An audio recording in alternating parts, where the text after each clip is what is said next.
অভিষেক দা তুমি লড়াই করো, ছাত্র যুব সঙ্গে আছে অভিষেক ব্যানার্জি।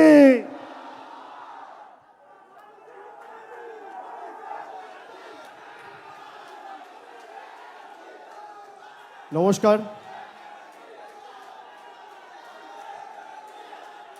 উপস্থিত সভামঞ্চে সকলকে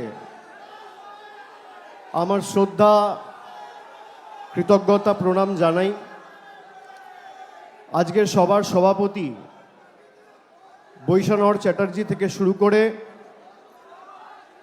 তৃণমূল ছাত্র পরিষদের রাজ্যের সভাপতি ভাতৃপ্রতিম তৃণাঙ্কুর সহ ছাত্র পরিষদের ফুল টিমকে, যারা আজকের এই কর্মনাশা, ধর্মনাশা, সর্বনাশা বন্ধকে উপেক্ষা করে যতদূর চোখ যাচ্ছে শিক্ষার প্রগতি, সংঘবদ্ধ জীবন এবং দেশপ্রেম, কার্যত জনসমুদ্রে পরিণত করেছে, আমি তাদের সকলকে ধন্যবাদ জানাচ্ছি।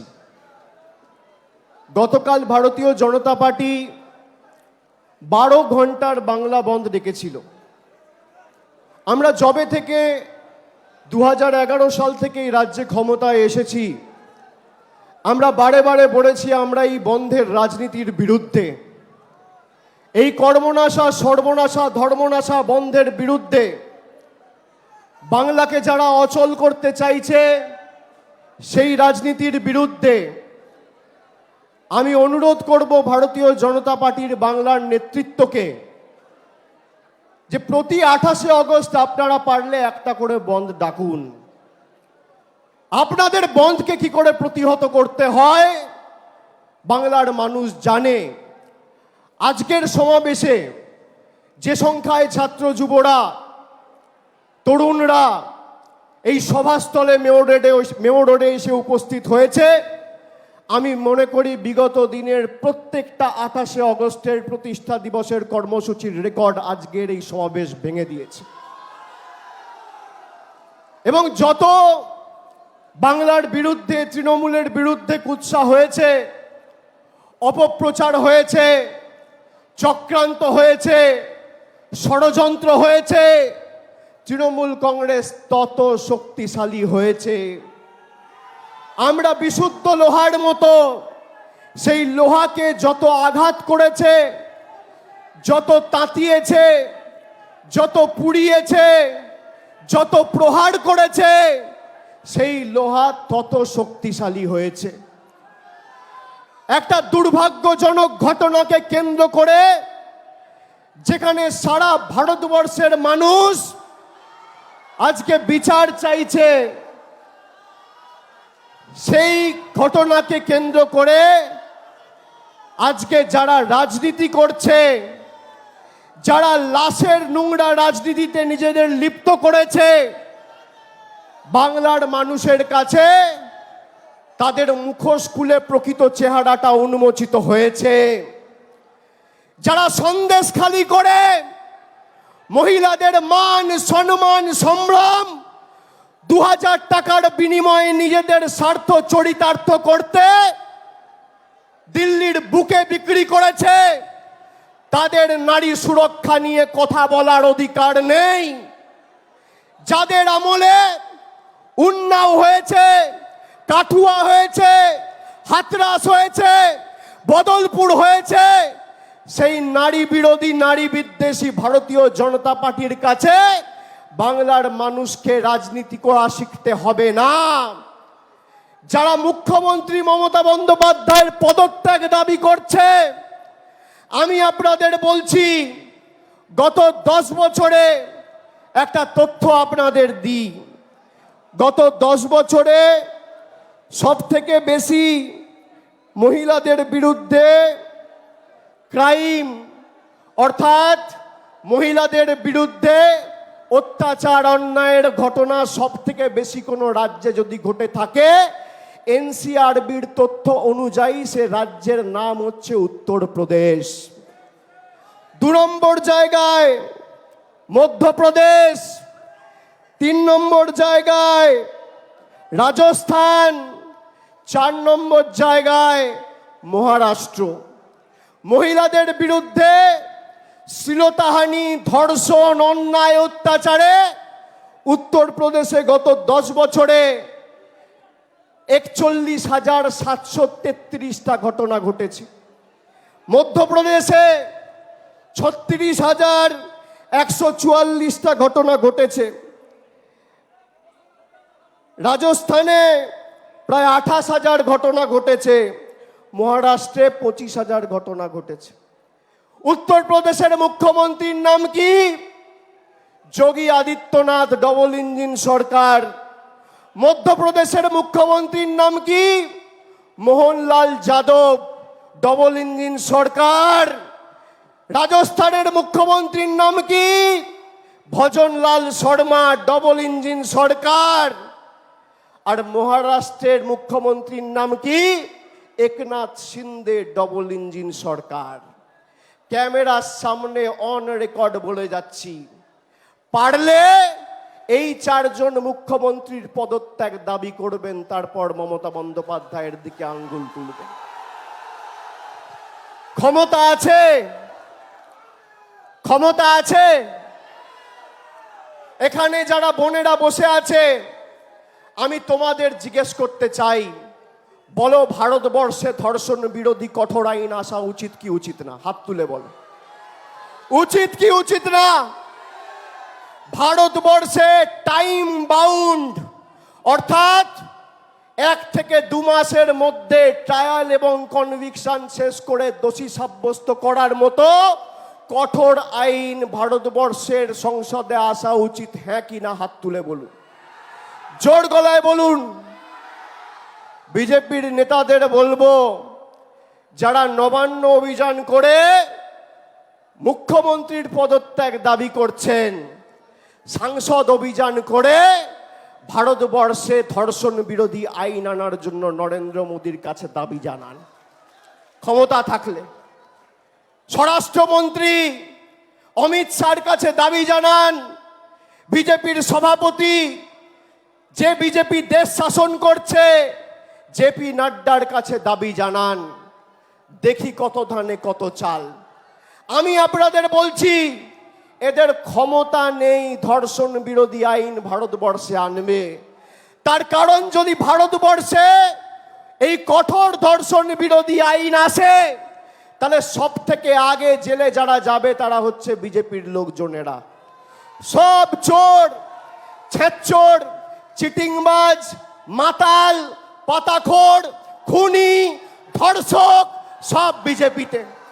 কালকে যারা রাস্তায় নেমেছিল, কোনো ভদ্রলোককে আপনি দেখবেন না। এমন এমন ছাত্র কালকে রাস্তায় নেমেছে, আমরা দেখেছি। কেউ বলছে আমি বিএসসিতে সায়েন্স নিয়ে কমার্স পড়ছি, কেউ বলছে আমার 23 বছর বয়স, আমি 11-এ পড়ি। স্কুলের নাম জিজ্ঞেস করছে, বলছে ভুলে গেছি, জানি না। এই হচ্ছে বিজেপির প্রকৃত চেহারা। 14 তারিখ বাংলার মায়েরা, দিদিরা, বোনেরা মেয়েদের রাত দখলের ডাক দিয়েছিল। আমরা সেই লড়াই আন্দোলনকে সম্মান জানাই। যারা রাস্তায় নেমেছিল বা যারা বাড়িতে বসে প্রতিবাদ করেছিল, তাদের একটাই দাবি ছিল, 1, ধর্ষণ মুক্ত আগামী দিনের ভবিষ্যতের সমাজ গড়ে তোলা, এবং 2, যারা দোষী তাদের কঠোর ব্যবস্থা নিয়ে বিচার ব্যবস্থা যাতে দ্রুত বিচার সম্পূর্ণ করে প্রকৃত দোষীদের শাস্তি দেওয়ার ব্যবস্থা করে। 4 দিন কলকাতা পুলিশের হাতে কেস ছিল, 10, 11, 12, 13। 14 তারিখ মহামান্য কলকাতা হাইকোর্ট সিবিআই এর কাছে কেস ট্রান্সফার করে। আজকে নেই নেই করে 14 দিন অতিক্রান্ত। যারা সন্দীপ ঘোষের অ্যারেস্ট নিয়ে দাবি তুলছিল, কেন 14 দিন এই খুন আর ধর্ষণের মামলায় সন্দীপ ঘোষ অ্যারেস্ট হয়নি? সিবিআই কে জবাব দিতে হবে। যারা একটা মৃত্যু নিয়ে রাজনীতি করে, শকুনের মতো সাধারণ মানুষ বলছে বিচার চাই, আমরা সবাই বলছি বিচার চাই, আমরা চাই প্রকৃত দোষীরা শাস্তি পাক। আর বিজেপি বলছে মুখ্যমন্ত্রীর পদত্যাগ চাই। তারা ভাবছে কি তাদের মনের সুপ্ত বাসনা 2021-এ হেরেছে, 16-এ হেরেছে, 18-র পঞ্চায়েতে হেরেছে, 19-এর লোকসভায় হেরেছে, 23-এর পঞ্চায়েতে হেরেছে, 22-এর পুরসভায় হেরেছে, 24-এর লোকসভায় গোহারা হেরে লেজে গোবরে করেছে বাংলার মানুষ। ক্ষোভের বহিঃপ্রকাশ করতে আর বাংলাকে অশান্ত করার জন্য ইট পাটকেল ঢিল ছুঁড়ে কালকে পুলিশকে আক্রমণ করেছে। পুলিশ যে সংযমের পরিচয় দিয়েছে এটাই প্রমাণ করে যে বাংলা উত্তরপ্রদেশ আর গুজরাট নয়, বাংলা মণিপুর নয়। আজকে বাংলায় যদি কোনো ঘটনা ঘটে মানুষ মাথা উঁচু করে মুষ্টিবদ্ধ হাত তুলে এক বুক আবেগ, এক বুক আশা আকাঙ্ক্ষা প্রতিবাদের অহংকারকে পাথেয় পথ চলার প্রেরণা করে রাজপথে নামতে পারে। মনে আছে সিঙ্গু বর্ডারে কৃষক আন্দোলন যারা করছিল তারা যাতে দিল্লিতে প্রবেশ না করতে পারে 2 ফুটের এত বড় বড় পেরেক রাস্তায় পুঁতে রেখেছিল দিল্লি পুলিশ আর সিআইএসএফ। তারা আজকে ভাষণ দিচ্ছে, আজকে বন্ধ ডেকেছে বিচারের দাবিতে নয়। কালকে বিজেপির কর্মীদের পুলিশের উপর ঢিল পাটকেল ছুঁড়ে আক্রমণ করে সরকারি সম্পত্তি ভেঙে যারা অ্যারেস্ট হয়েছে সেই দুর্নীতিগ্রস্ত চিটিংবাজ দুর্বৃত্তদের ছাড়ানোর লক্ষ্যে আজকে তারা বন্ধ ডেকেছে। বাংলার মানুষ দেখুক। আর বন্ধের নমুনা কি? আমি সংবাদ মাধ্যমের বন্ধুরা আছে, আমি সংবাদ মাধ্যমের বন্ধুদের বলবো আজকে স্টেজের ছবিটা দেখাবেন না, একদিকে কলম করুন বিজেপির ডাকা 12 ঘন্টার বাংলা বন্ধ, আর একদিকে এই ছবিটা দেখান, মানুষ দেখুক কত ধানে কত চাল। কারা আমাদের শেখাবে নারী সুরক্ষার কথা? আমাদের বিজেপির কাছে শিখতে হবে।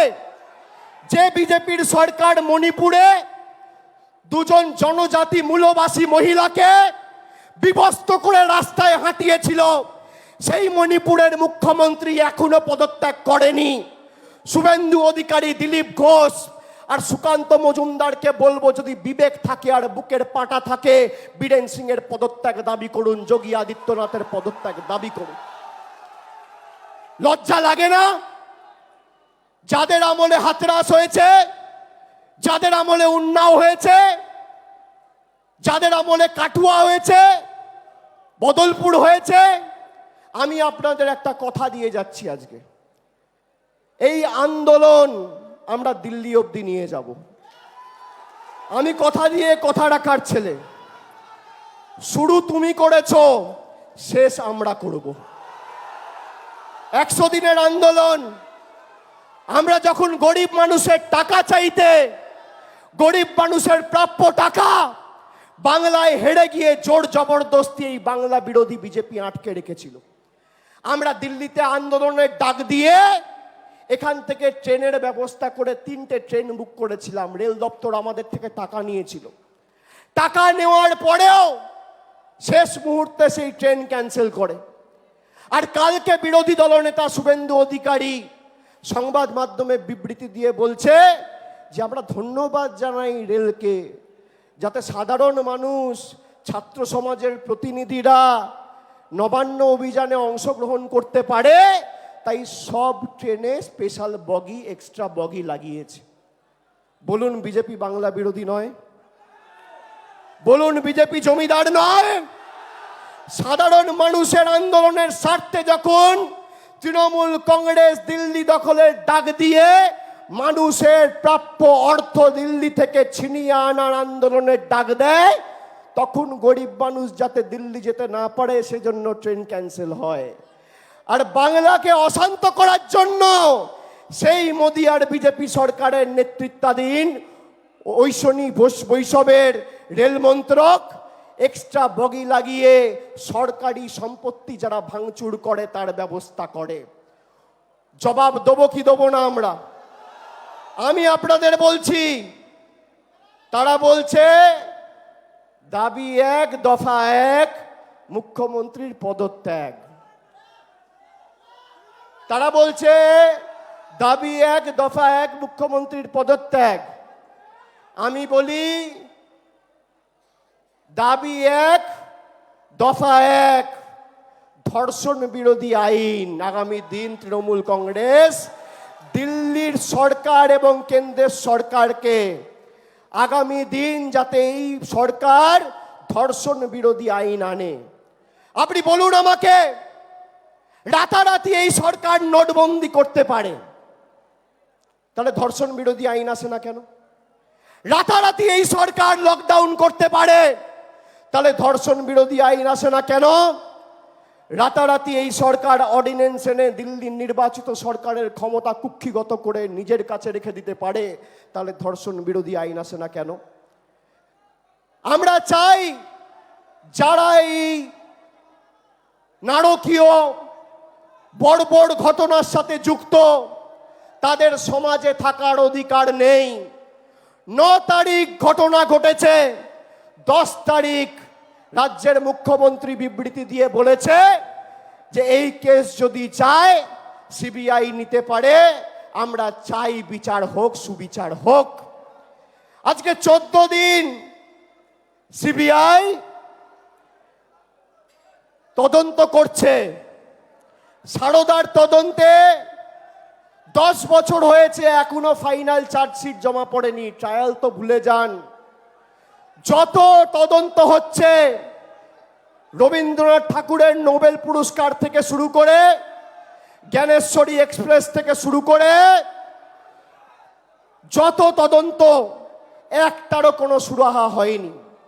2 বছর ধরে আজকে শিক্ষামন্ত্রী জেলে, তথাকথিত আগের যে শিক্ষামন্ত্রী ছিল আমাদের দলের প্রাক্তন মহাসচিব পার্থ চ্যাটার্জি জেলে। কি বিচার হয়েছে? যারা রাস্তায় বসে মেধাযুক্তরা আন্দোলন করেছে, লড়াই করেছে, বিচার ব্যবস্থার একাংশকে কাজে লাগিয়ে বিজেপি খালি তৃণমূল কংগ্রেসকে দুর্বল এবং ভারতবর্ষের বুকে বাংলাকে কলুষিত এবং কালিমা লিপ্ত করার জন্য ইডি সিবিআইকে ব্যবহার করেছে। আজকে বিচার হয়নি। আমি আপনাদের বলছি বিচার তবেই হবে যদি আইন আসে।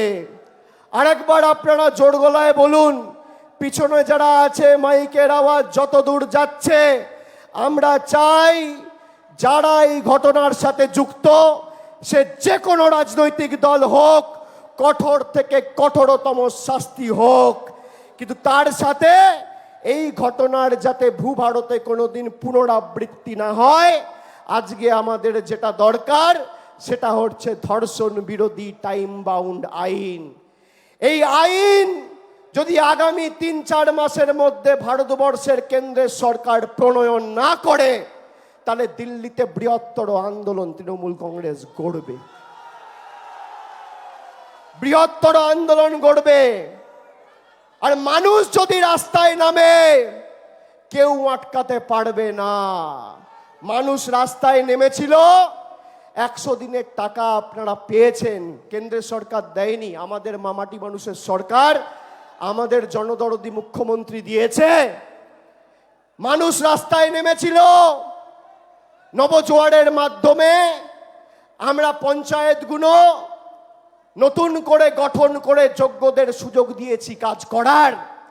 মানুষ রাস্তায় নেমেছিল, আবাসের টাকা কেন্দ্র সরকার বন্ধ করে রেখেছে, আমাদের সরকার কথা দিয়েছে, মুখ্যমন্ত্রী কথা দিয়েছে 31শে ডিসেম্বরের মধ্যে যাদের আবাস প্লাসের প্রথম তালিকায় নাম ছিল, কিস্তির প্রথম টাকাটা 31শে ডিসেম্বর 2024-এর আগে চলে যাবে, কেন্দ্র সরকার দিক আর না দিক। এটাই পার্থক্য। এখানে অনেক বর্ষিয়ান সাংসদেরা আছে। আমি আপনাদের বলছি, আমরা কেন্দ্রকে দলগতভাবে চিঠি লিখব। আমাদের রাজ্যের মুখ্যমন্ত্রী ইতিমধ্যেই চিঠি লিখেছে। আমরা দলগতভাবে চিঠি লিখব।